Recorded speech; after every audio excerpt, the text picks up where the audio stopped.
Қордай ауданында 27-30 сәуір күндері 1-10 сынып оқушылар арасында республикалық зерде ғылыми жобалары байқауында аудандық кезең өтті. Білім бөлімінің ұйымдастыруымен өткен байқауға аудан мектептерінен 28 бағыт бойынша 240 оқушы қатысып, өздерінің зерттеу және шығармашылық жобаларын қорғады. Аталған іс-шараның мақсаты оқушылардың интеллектуалды және шығармашылық әлеуетін дамыту, зерттеушілік дағдыларын қалыптастыру және ғылымға деген қызығушылығын арттыру. Сонымен қатар байқау оқушыларға өз қабілетін танытып, тәжірибе жинақтауға үлкен мүмкіндік берді.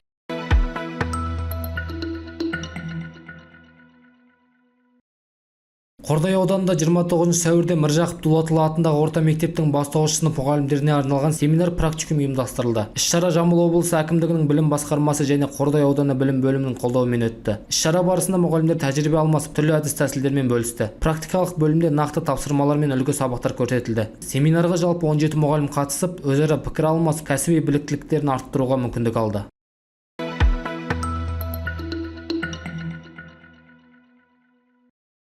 Қордай ауданында білім беру саласына қатысты кезекті іс-шара өтті. Аудан мектептерінде ұйымдастырылған шара барысында оқушылардың білімге деген қызығушылығын арттыру, шығармашылық және зерттеушілік қабілеттерін дамытуға басымдық берілді. Іс-шара барысында қатысушылар түрлі бағытта өз білімдері мен дағдыларын көрсетіп, топтық жұмыстарға белсенді қатысты. Сонымен қатар тәжірибе алмасу алаңы қалыптасып, оқушылар мен педагогтар арасында өзара байланыс нығая түсті. Мұндай шаралар жас ұрпақтың жан-жақты дамуына, олардың білімге деген ынтасын арттыруға және жаңа идеяларды жүзеге асыруына мүмкіндік береді.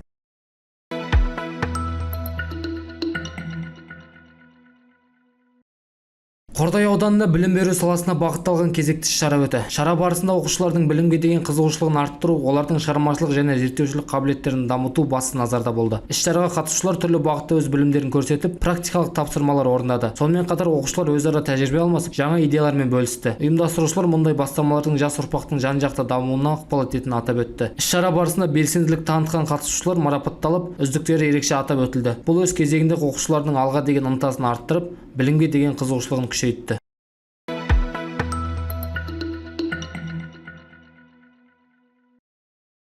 Жамбыл облысы Қордай ауданында мектепке дейінгі білім беру саласының мамандарына арналған аудандық семинар ұйымдастырылды. Аталған шара Темірлан Бөбекжай бақшасында өтіп, ұлттық құндылықтар негізі балабақшада тақырыбына арнады. Жиын барысында педагогтар мен мектеп жасына дейінгі балалар ұлттық тәрбие берудің тиімді жолдарын талқылады. Семинарда тәрбиешілер өз тәжірибелерімен бөлісіп, бала тәрбиесіне дәстүр мен құндылықтарды сабақтастырудың маңызын атап өтті. Сонымен қатар күнделікті оқу тәрбие үдерістерінде ұлттық элементтерді қолданудың нақты тәсілдерін көрсетілді. Айта кетейік, бұл басқосуға жалпы 35 педагог қатысып, өзара пікір алмасып, тәжірибе жинақтады.